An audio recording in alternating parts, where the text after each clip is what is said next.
Hello everyone, my name is Jon Rudolph.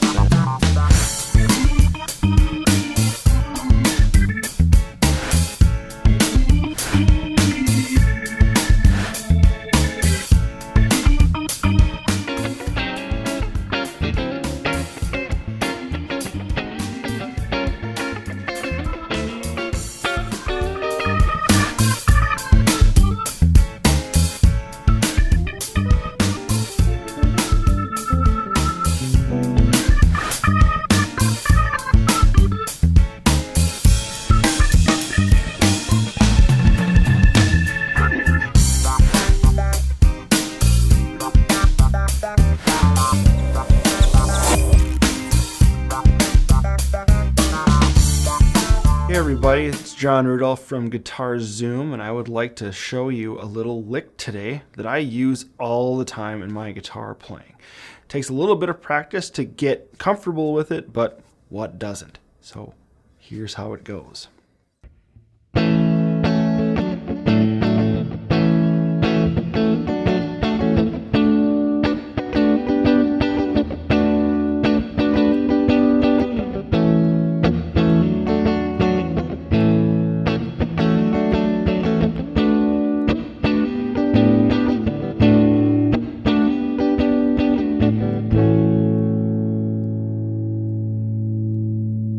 Okay, what did I do there?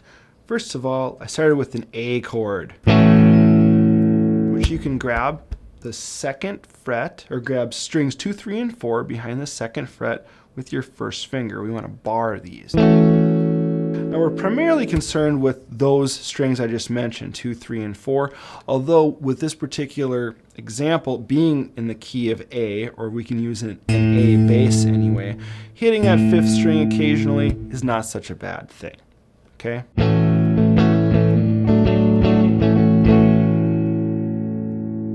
If you want kind of more of a sustained sound, then go ahead and add that low A in. If you want it more, percussive and funky, maybe avoid that string a little bit. Okay, so we're going to use that move. So what I'm doing, I have an A chord, and then I'm going to add my middle and my ring finger to the mix to create a minor 7th looking kind of chord. Now, what we have here, I have my middle finger on the 2nd fret, 3rd string. My ring finger is going to be on the 4th fret, 4th string.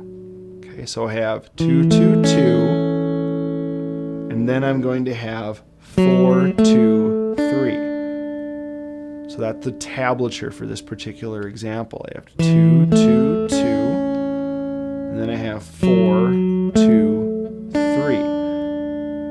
I like to keep the 2nd fret bar together while I'm adding my middle and my ring finger here, and that's because I often go back and forth between the chord I'm playing at the 2nd fret, this A, and then this chord that I'm playing here.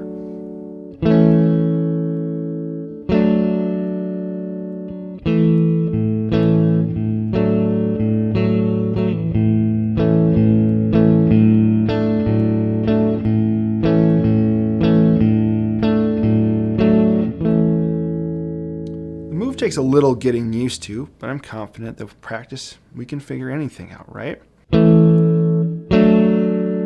Okay, so once again, bar the 2nd, add the middle and the ring accordingly. Middle finger, 3rd fret, 2nd string, ring finger, 4th fret, 4th. What we're doing here, we have an A chord, and then we have a D chord.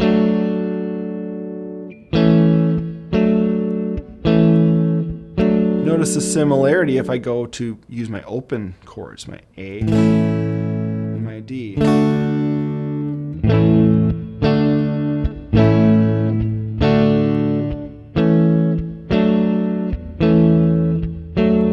See how similar that sounds, okay?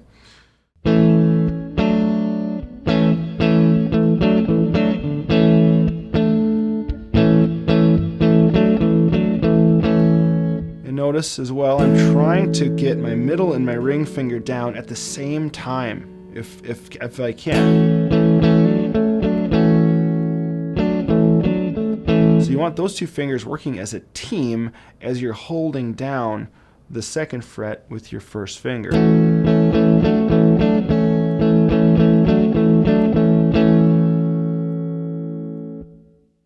I also took the exact same move. Instead of being at the second fret, I moved up to the 7th fret. Okay? Again, I'm just concentrating on strings 2, 3, and 4. I'm barring the 7th fret with my first finger there. And I'm adding in that same kind of, that shape that with my middle and my ring. So I have the 8th fret with my middle finger and the 9th fret with my ring on strings 2 and 4 respectively.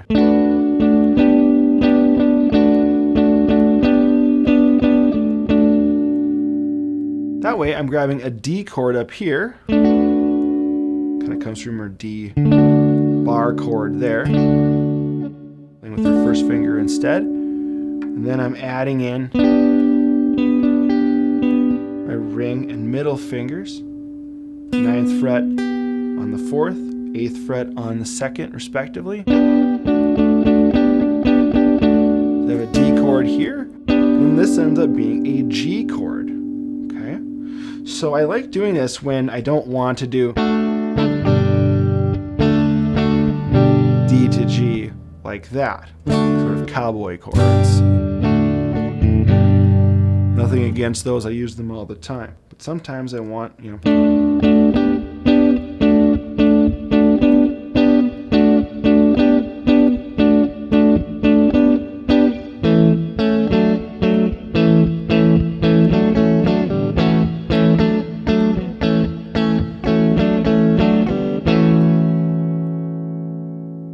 How you treat the rhythms are up to you, of course.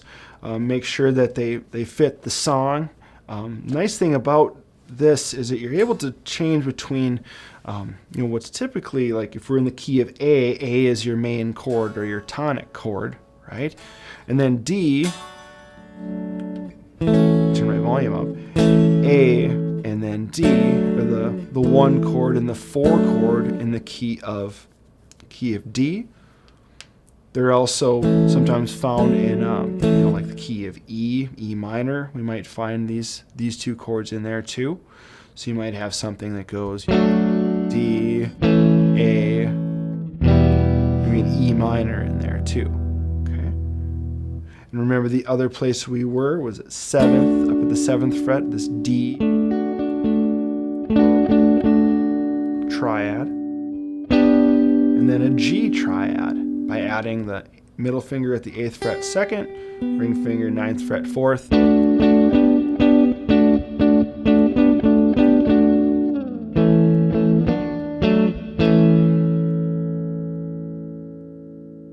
And you'll hear this played with different sorts of scenarios.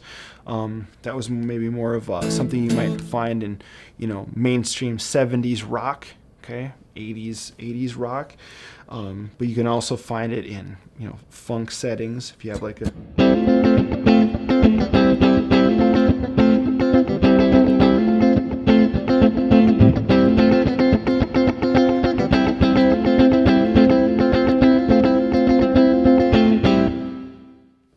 okay.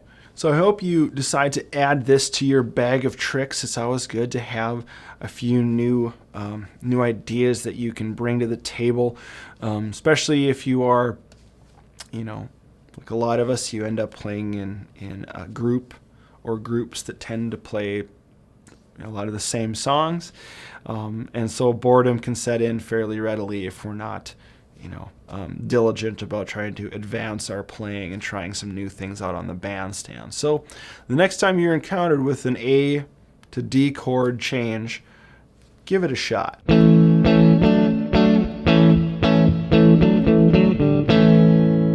This is Jon Rudolph for Guitar Zoom, and keep on practicing, everybody. Take care.